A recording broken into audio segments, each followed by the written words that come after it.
We nowadays get bombarded with information, yes or no? We have too much information about too many things. You go and buy yourself some chocolate milk, buy 45 ingredients, this percent of this percent of that. There's a lot of information, isn't it? Every commercial, every advertisement you read is information. You know, every movie you watch is a lot of information. Actually, video games are more and more information now. Especially if you play role-playing games, there are so many rules and weapons and sub-weapons and upgrades and updates and trophies. There's a lot of information to keep up with. And of course, cheat codes and walkthroughs. It's a lot of work. It's like a full semester in college. You know, it's serious work.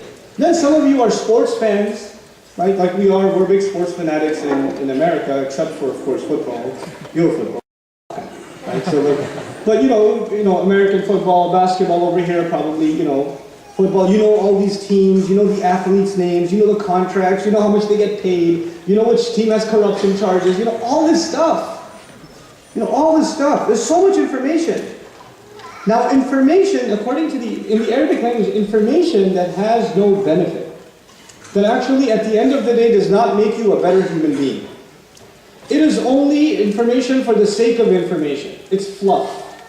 It doesn't really amount to anything. That kind of information is vain. It's useless. And a person of lugh actually has a mind that is free from useless information.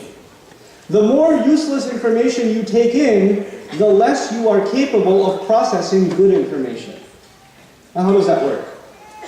If you eat a lot of bad food, if you eat a lot of junk food, and then you also eat an apple, does that undo all the damage? No.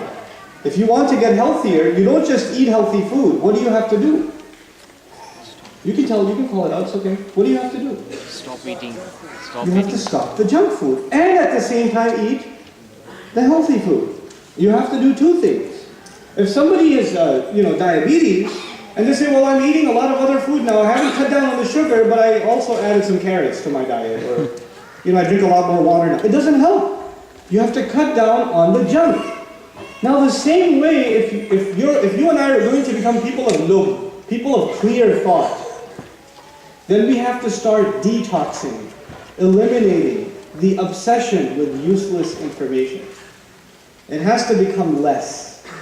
We may not be able to eliminate it altogether because we are in the over-information age, right? So you may not be able to eliminate it altogether, but you have to try to cut it down as much as you possibly can. Now think about this.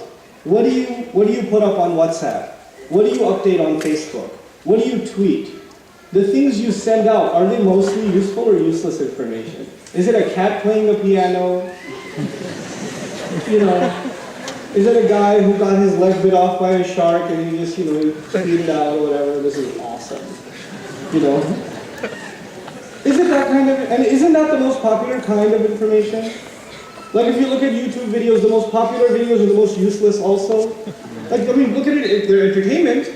They're entertaining, but they're also the most useless. So the world is migrating towards popularizing the most useless kinds of information.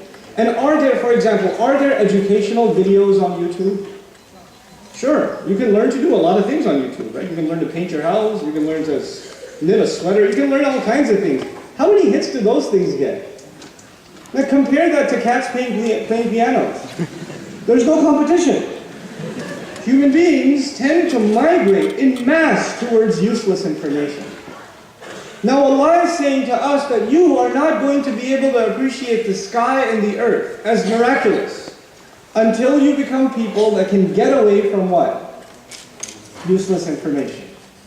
Then when you receive beneficial information, it will actually impact you. It won't be a lot of junk mixed with some good food and it's still junk. So here you are, some of you here, you listen to Islamic lectures, or you try to read something about the Quran, or you're trying to learn about your religion, and you're trying to understand more and more, but at the same time, you are also obsessed with entertainment. You're addicted to this stuff. And so you ask yourself, I listen to all these talks, I listen to all this stuff, how come I don't change? How come I don't become a better person? I listen to it, but it doesn't impact me. Well, maybe it doesn't impact you because there's still too much junk going in. You know? Al-ina'u bima fihi yanḍah, they say in Arabic. The container only gives out what it contains.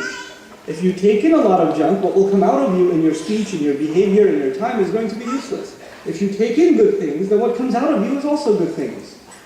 So the way you spend your time is a manifestation of what you allow yourself to be exposed to, more and more and more. And that's the wonderful thing about today's times. We have choices. I have the choice to go online and watch something beneficial or watch something harmful. I have that choice. It is not even like 30, 40, 50 years ago. It's not like 100 years ago where everybody got the same newspaper. It's not like where everybody had to watch the same channels. There was nothing else. Now we have choice. So now we are even more personally responsible. We can't even say, well, there's nothing good ever on. Well, actually, there's plenty on. It's just a matter of accessing it, isn't it? So Allah has done that for us, subhanahu wa ta'ala.